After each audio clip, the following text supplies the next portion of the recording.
Hello and welcome to Mr.ClixFlix. I'm your host, as always, Mr.Clix, working every day to bring you the best Heroclix channel available on YouTube.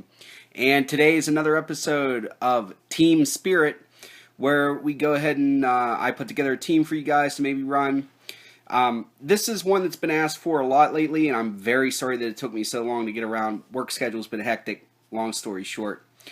A lot of people asked for a team to use Warstar or how to use Warstar.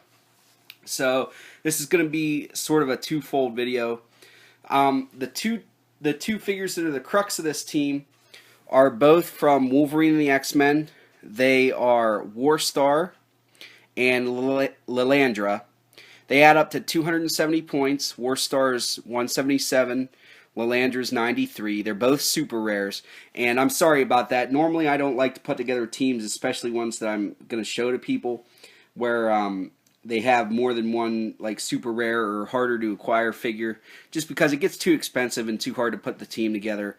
I normally like to use like rares, uncommons, and commons, but this was asked for and she seemed like the best way to go, although there is another figure that you could put on this team and conceivably run it too, and I'll get into that at the end of the video.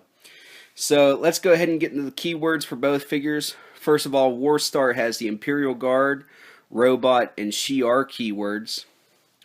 Lilandra has Cosmic, Pilot, Ruler, Shi'ar, Starjammers, and X-Men keywords. So this is a Shi'ar keyword figure, and that's a named keyword. So just these two figures alone makes it so that you can have a theme team at 300 points. Now 270 I know doesn't add up to the normal 300 point build. I left that in there for your own interpretation. You can run Book of the Skulls. A popular thing was to put a bat belt with, I think, 3 items gives indomitability on Lilandra, so that she can do her thing a couple turns in a row. We'll get into how that works. Scatty's Warbot would be a good one.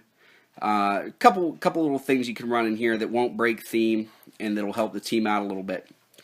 So let's go ahead and take a look here. Neither member has a team ability, and let's go ahead and look at Warstar's top dial. First, he has improved movement. He has a trait. He actually has 2 of them. Starts off with an 11 movement with charge, 11 attack with super strength, 18 defense with the new invincible power, and he also has indomitability, 4 damage with battle fury, and 5 range with 1 target. His improved movement ignores hindering terrain and characters. His 2 traits are, the first one's telepathic link, and it says when Warstar begins the game with Beanie attached. When Beanie is attached, Warstar's powers can't be countered, and he doesn't possess Battle Fury. So it gives him sort of like a pseudo-power Cosmic, where his powers can't be countered, and he already has the Indom. Beanie is also this little attachable and detachable element up here on the top of him. We'll talk about that here in a minute. Then the next trait is called Beanie Free, and it states give Warstar a free action, or whenever Warstar takes damage from an attack, remove Beanie and place him in an adjacent square. He becomes a bystander token as described on the back of the card. So let's go ahead and take a look at the back of the card. Beanie, the bystander, starts off with a 7 movement with a special, 10 attack with pulse wave, 17 defense with super senses, 1 damage without wit, and he has an 8 range with 1 target. The special on his movement is called Cecil Attack there. It says give Beanie a power action. Warstar can be given a move action as a free action. If Warstar ends his movement adjacent to Beanie, you may attach Beanie to Warstar. So that's going to be important. Go ahead and remember that. And we'll cover it here in a minute. Alright, now let's go ahead and get into Lilandra's top dial. She has a trait. Starts off with 12 movement with phasing teleport, 10 attack with a special, 17 defense with toughness, 2 damage with a special, 6 range, 1 target. Her trait is called Defend Me Shi'ar Warriors. It says other friendly characters with the Shi'ar keyword and within 8 squares modify their attack value by +1.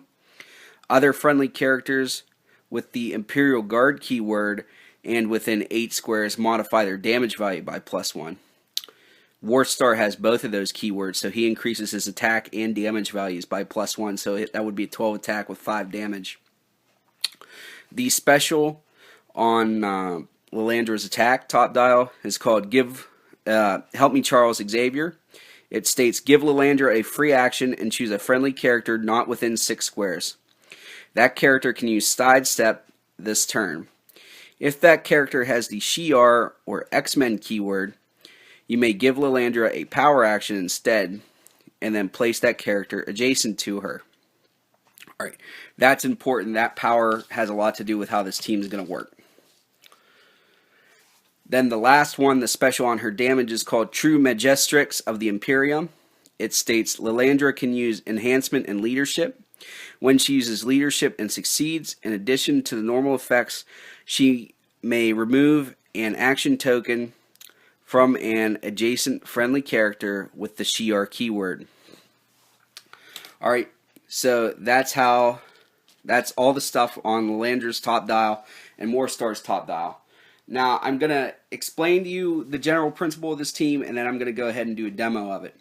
So the general principle is at the beginning of the game, you free action Warstar to take Beanie off and place him in an adjacent square. Then you give Beanie the free action or the power action so that Warstar can move as a free action, and he'll move his full 11 movement, hopefully picking up an object along the way. Then Warstar uses his own action to charge for 6 squares, because half of 11 is 5.5, but in Heroclix we round up to 6. And he's able to hit somebody with a heavy object. And then after that, you power action Lilandra to teleport Warstar back to your starting area.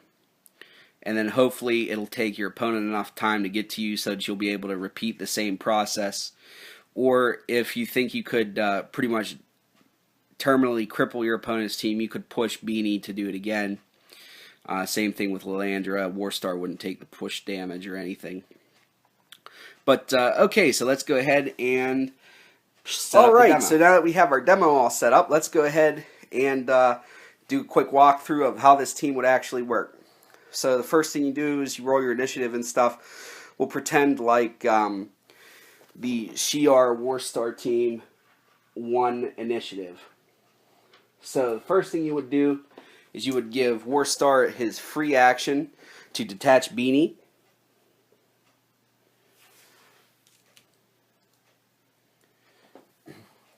And we'll just go ahead and place him right in front of Lilandra here. The next thing you would do is you would give Beanie the power action so that Warstar could move his free action movement. So you go ahead and move him 1, 2, 3, 4, 5, 6. Pick up the heavy object 7, 8, 9, 10, 11. Okay. Now, you would go ahead and give Warstar his power action to charge. 1, 2, 3, 4, 5, 6. Okay, then you'd make your attack roll. Warstar would have his action token. Get rid of the object. It doesn't really matter how the attack turned out for the demo. Then what you would do is you would come back over to your side.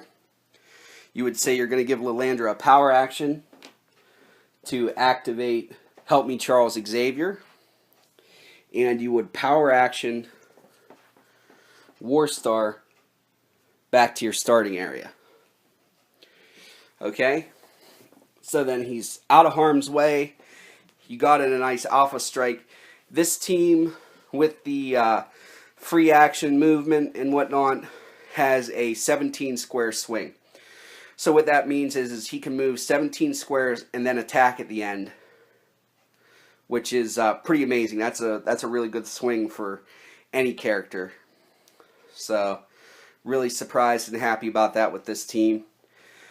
And this is sort of like a for people that have played Heroclix for a while, the TK yo-yo, where you TK somebody out, they're 8 squares, they hypersonic speed or make their ranged attack, and then you TK them back so that they're safe. It's sort of like that, but without the handicap of having to make sure that you're within 8 squares of your friends, because as we all know with TK yo-yo, that's the big downside. You got to make sure that you're within that 8 range. With this, you just go out your full 16, power action back, and there you go. And like I said, you can push this team so that you can do that 2 turns in a row, although that's going to KO Beanie, and Lilandra will take 1 push click, but it can be done. And like I said, some people have run the utility belt on Lilandra so that she won't take that push click. But also, you're at that point going to be 17 squares away with hopefully a crippled opponent. So you might even be able to clear so that your opponent can't quite get to you in time so that you don't have to push anybody. And that's basically how this team works. There's no really frills about it. You just detach Beanie, and that's really how you use Warstar. Is you detach Beanie to give him his free movement so that you can get the Alpha Strike in. That's how you use him. You can. Some people like to leave Beanie on there. That's not my personal thing. I view him as just for the pure Alpha Strike stuff. Now, I also did say that there's another character that could help make this team run, and I was thinking about it right before the video, so I apologize ahead of time. I don't have the card sitting right in front of me, but is Tony Stark from the Invincible Iron Man set. I believe his power makes it so that he can mind control anybody with the armored or robot keyword. Hold on here, let me take a look here before I go spouting off about it. Yep, with the robot or armored keyword. So Tony Stark could mind control, and that's the uncommon Tony Stark from Invincible Iron Man. Tony Stark could mind control Warstar to move his 11. Then you free action detach Beanie, and then he can move his another 11 squares. So that's 22 squares plus 6 squares for the charge. So that's 28 square swing with Tony Stark and Warstar, and you still have like 50 points now roughly to mess around with so that you have a robot keyword. So that's something else to think about there too, is that Tony Stark with the robot keyword. And that's really the only 2 figures I could come up with that would really help Warstar out to where he could run like a champ and just be really great. And that's all I have for you guys today in this episode of Team Spirit. Please make sure to like, comment, and subscribe so that you can be one of the first to view my Heroclix videos as they become available. Until next time, please remember that it's only critical miss if you don't have probability control.